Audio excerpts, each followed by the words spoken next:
It was Tom. No, it couldn't be. Tom was dead. And yet, there stood that young man, alive, breathing, real. The similarities were unsettling. The same physique. The same way he bit his lips slightly when he felt nervous. Only the glasses and the withdrawn posture set him apart. "Excuse me."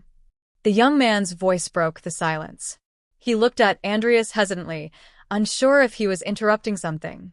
Andrius blinked a few times, feeling his chest tighten. His mind struggled with reality. "You must be Tomas Brand," he said, controlling his expression coldly. The young man nodded quickly. "Yes, sir. It's a pleasure to meet you, Professor Hawthorne." Hawthorne. Not Andrius. Not anymore. The professor stood slowly, still trying to recover from the shock. He forced himself to take a deep breath and extended his hand. "Welcome. I hope you came prepared." "I don't tolerate incompetence." Tomas blinked, surprised by the cool reception, and shook his hand with a bit of hesitation. Chapter 3. Andrius felt the warm skin against his. For an instant, a memory flashed. Tom, holding his hand in the middle of the party, the purple ribbon tied around his wrists. He released Tomas quickly, as if he'd touched fire. The young man looked away, clearly uncomfortable. I'm ready to learn," Tomas replied, trying to keep his voice steady, though his insecurity was evident. Andrius simply nodded, remaining impassive. But inside him, something was beginning to break. Silence hung in the staff room as Andrius gathered his books to leave. He tried to ignore Tomas's presence beside him, but the resemblance to Tom still bothered him. His chest felt tight, his mind in conflict. It was irrational. It didn't make sense. He gripped one of the literature books tightly, but the moment he pulled another from the stack, a smaller volume slipped from his hands and fell to the floor with a thud. A book of poems by John Keats. Andrius instinctively bent down to pick it up, but at the same moment, Tomas did the same. And then, their hands touched. It was an involuntary gesture. Tomas's warm skin against his, the slight shock of the unexpected contact. But what truly made Andrius freeze was the instant their gazes met. Tomas's eyes were brown, slightly golden in the light coming through the window. Unsure, curious, but filled with something Andrius didn't want to name. For a moment, no one moved. The air felt dense, heavy. Andrius felt his heart pound, his body stiff. The sensation was like an old memory, something that should have been left in the past but was resurfacing without permission. Tomas was the first to look away, quickly withdrawing his hand and handing the book to Andrius. "Here," he said, his voice low, almost a whisper. Andrius took the book without responding. His face was impassive, but inside, something in him was breaking. He needed to get away. Without another word, he turned and left the room, feeling the weight of that moment with every step he took. The first day of class. The classroom was bustling, students chatting among themselves as they waited for Professor Andrius to arrive.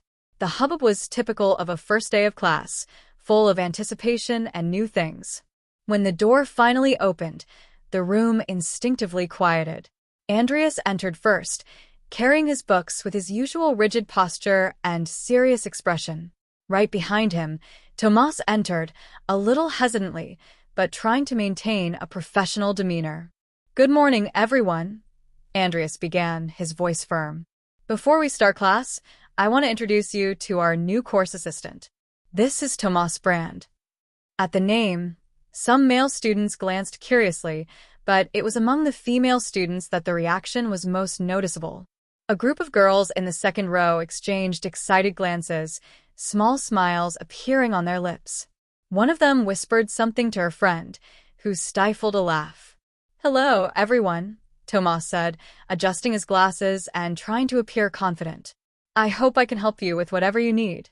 One of the students, a young woman with long hair and an expressive gaze, raised her hand without waiting for an invitation.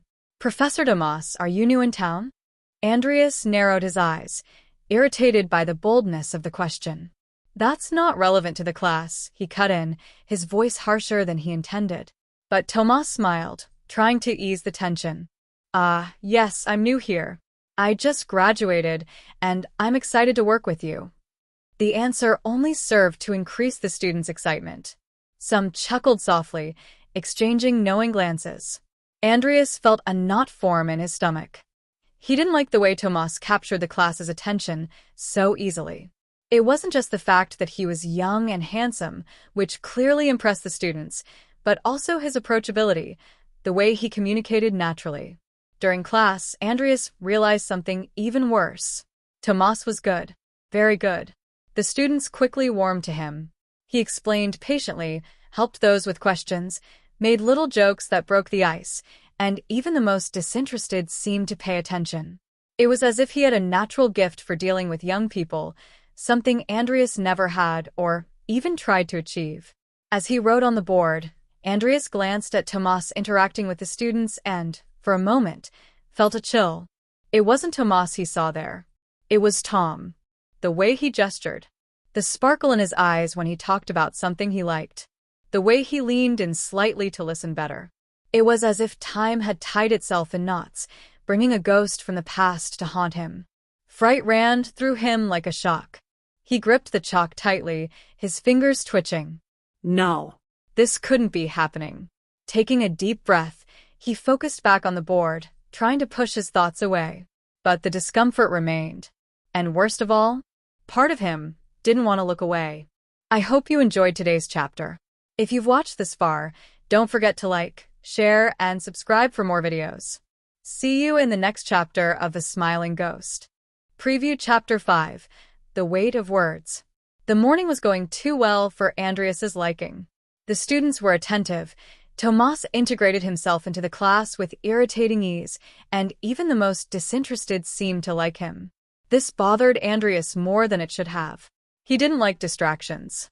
He didn't like the way Tomas was there, filling the space so naturally. He didn't like how the past insisted on whispering in his mind every time he looked at him. It was in this state of growing tension that the moment happened.